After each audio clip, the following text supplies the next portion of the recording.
let's try this. So this is the Unit 4 review. And let me make my pen smaller. Thank you, Fiona, for your computer. All right, so I'm just going to roll through the kind of boxes here. This shouldn't take us too long for Unit 4. So circular relationship, you've seen this before. We have businesses over here. We've got households over here. And on a pretty regular basis, you do this all the time. You give money to businesses. We give them money, sometimes lots of money. And in exchange, they give us goods and services. Right? We've seen this before. Goods and services. Pretend that says services. And this is the product market. And we've been looking at that for the last few weeks with Unit 3. But now, though, we're on the factor market, which is the other side of things. So this is when businesses give money to households. And they give money in the form of wages. Sometimes it's rent. It can also be in form of capital. And in exchange, the households give labor is the big thing that you've all done probably. They give labor to businesses. We can also give land to businesses. Oh, sorry, not capital. This would be interest. Because capital would be over here. We would give capital to businesses. Capital. Okay.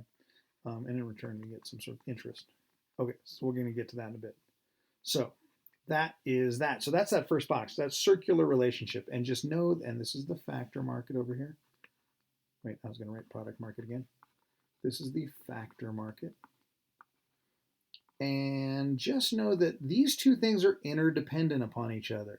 If a lot of money is being exchanged in the product market, if businesses are getting lots of money, then they have lots of money to give in terms of wages to households. And if households are getting lots of money in wages, they can spend it in the product market and vice versa. And round it goes, and it works, or it has been working anyway.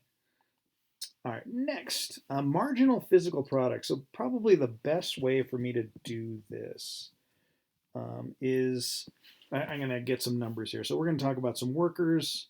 So this is kind of the number of workers I can hire. So I've got this business making, I think the example in the book was yo-yos. If I hired 0 workers, I can look at my total output for my factory or shop or whatever. If I hire 0 workers, I'm going to have 0 output. And my total revenue is going to be 0. I'm going to make 0 money. So here's the thing. If I hire 1 worker, let's say that worker gets me 20 yo-yos. So, and let's set the price here just arbitrarily at $2. So if the price is $2 and I sell these 20 yo-yos for $2 each, I've got $40. Okay, everybody with me so far? So here's the thing. I'm going to go to there's something over here. Marginal, or actually there's 2 marginal things I need to deal with here. First, let me scooch this over. Because I need to make a little space here. So before I kind of move on, let's hire a second worker. So let's hire that first worker is great. Good job. He gives me 20 yo-yos. Second worker, working with the first one. So these two working together, my little shop is making 50 yo-yos a day. So here's the thing. This first worker, we have the marginal physical product, and you've got a box for that. So the marginal physical product is the amount produced or the amount made by 1 extra worker, 1 extra input. And in this case, our input is going to be workers. So the marginal physical product, that's that amount produced by that 1 extra person. So this first extra person got me 20 yo-yos. The second person, I went from 20 to 50. So this second person boosted me up to 30. That's pretty nice. And actually, I'm just going to continue across here. So my marginal revenue product, my MRP, revenue product. So how much money did that person get me extra? So this first person, I went from $0 to $40. So this first person got me $40. That's pretty good. This second person made 30 yo-yos. I'm going to sell these for $2 each. So I can I'm going to make this more confusing than I have to, but so my total output is 50. I'm going to sell these 50 yo-yos, and these 50 yo-yos times $2 each. I now have $100 in the cash register at the end of the day that I'm able to sell. So the difference here between 40 and 100 is $60. So the second person got me $60 worth of yo-yos. So the other thing we can do this two different ways, and I'm going to do this in the future. So they got me 30 extra yo-yos. I sold them for $2 each. Hey, it's $60. It's the same. So this third person, I'm just pulling these numbers off of a worksheet we did before, gets me, so we have a total of 70 yo-yos being produced. So 50 to 70, that's 20 extra. I multiply this by $2. So this person, this third person, is getting me $40 worth of yo-yos into my shop. That's pretty good. Fourth person, I get up to 85 yo-yos. So I'm slowing down a little bit. I've got some diminishing marginal returns. So I get 15 extra out of this fourth person. 15 times $2. So I'm selling these 15 yo-yos. So this person is, and this sounds kind of crude, but this person is kind of worth $30 to me. So, and then finally a fifth person I'll add onto here. They get me to 95 total in my factory. So that's 10 yo-yos. So this person is getting me $20 worth of yo-yos at the end of the day. So what I can do is using the marginal revenue product. So marginal revenue product is, let me get back to is the amount. So this is the amount of revenue generated by each additional worker. Meaning how much is that worker worth to me? So amount of revenue generated by adding a worker. And well, actually I'm going to put an input. It could be other things. Maybe it's a robot. Maybe I'm using a different type of material that's easier to work with. So anything I'm adding. So just, I'm going to stick with workers for right now because we can wrap our heads around that. So what we need to compare it to is the marginal resource cost, or MRC, and that's another box you got there. MRC, in the case of some sort of perfect competition, equals the wage. So how much do we pay these workers? So let's say I want to pay them, let's say my MRC is $25.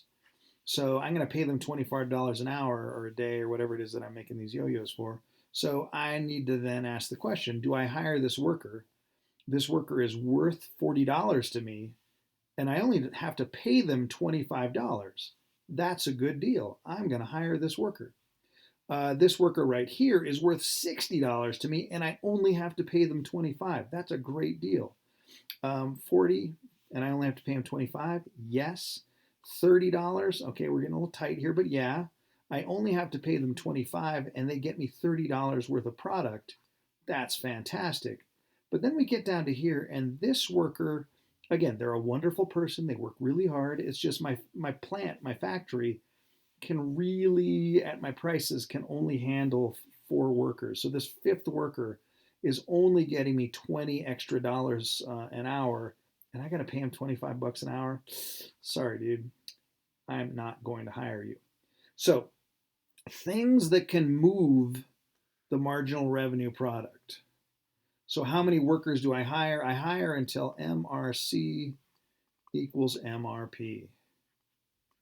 Okay, and if I'm hiring more workers, then I should kind of let go some workers. If I'm hiring too few, then I should hire some more. But I'm gonna, how much? So the question for how many workers do I hire? It depends. It's where MRC equals MRP. It's just that easy. So things that can change MRP, and this might be handy for you. So things that can change this number, the number one thing is the price. So if the price of the product goes up, then these numbers will all go up. Because remember, I'm multiplying 30 times 2, that's 60. I'm multiplying 20 times 2. But what if I can sell my yo-yos for $3 each? Then these numbers all go up. And hey, I'm going to hire guy number 5 because they're going to be worth it to me. The other thing that can change MRP, my marginal resource price, product rather, is my output. If my workers are more efficient. So if they're more efficient and they just work better, then that is going to increase these numbers. And as these numbers increase, these numbers will increase as well. And that's good for everybody.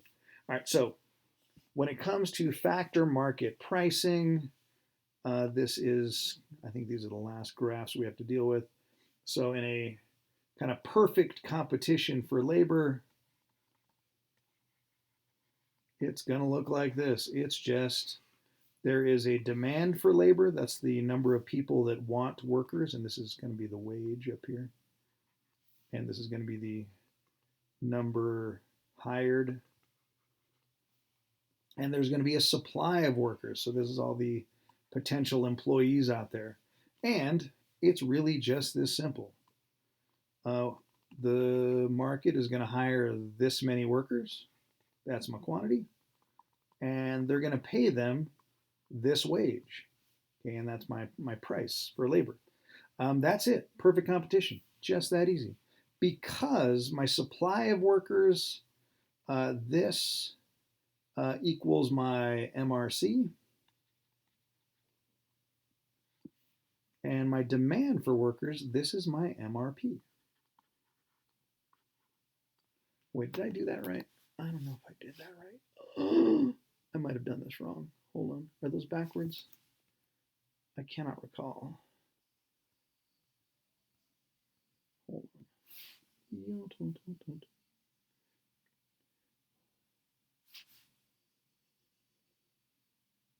I think that's right. I could be wrong. It won't kill you if it is. All right, so then, oh no, sorry, they are backwards. I got these backwards. This is MRP, this is MRC. This is the wage we're going to pay them. No, I had it right the first time. This is the wage we're going to pay them. Because, and here's why. When we have a monopsony,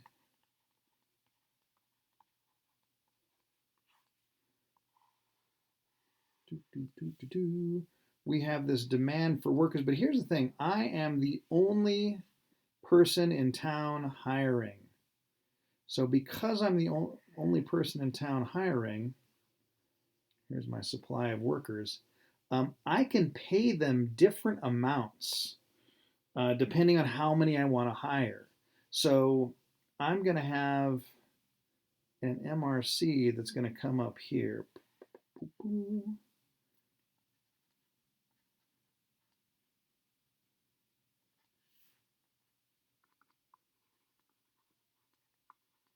Okay. And wait, is that consistent with the last one? I can't remember anymore. So what will happen here is in a monopsony, and these are, again, the book says don't worry about monopsony because it doesn't happen all that often, but we got to know. So MRC equals MRP right here. I'm the only person in town hiring, so I'm going to hire this many workers. Okay, so here's my quantity of workers hired, but here's the thing. I don't have to pay them this much, so I'm not going to pay them here. I have, because this is the quantity I'm hiring, there are this many workers willing to work for this wage right here. So here's my wage for a monopsonist. So if I've got a monopsony, I can hire, because normally I would hire right here, I can hire fewer workers and I'm going to pay them less money. And this is a case where there's, just one person in town hiring. They're the only ones. Was there anything else on this, or was that it? We talked, so when it comes to scarce resources, know that when we're talking about rent, land, the supply of land looks like this. Here's our supply of land. And it's, 100 acres. And here's the thing, and my money here is going to be rent. It's always going to be 100 acres, and this is the number of acres. And it's always going to be 100 because I can't make more land. That's the amount of land I have. And remember, we also applied this. You can apply this to kind of superstars. There is, one LeBron James. There he is. And the price that we pay for a LeBron James is, well, it depends on where the demand for LeBron James is. Is it really high? Or in the case of, a James Godoy, the demand is much, much lower, and I don't get paid as much as LeBron James does. So that's our supply and demand for that. There's a box there on interest, and interest is the money we pay for capital. And this is sort of a rough translation of this, but interest, just know that it's the demand for loanable funds, the demand for loans, and the supply of loans. And we're going to have, this is the number of dollars loaned. So this gets a little awkward. So instead of quantity, it's kind of the number of dollars. And the amount that we're going to loan them out for, this is our interest rate.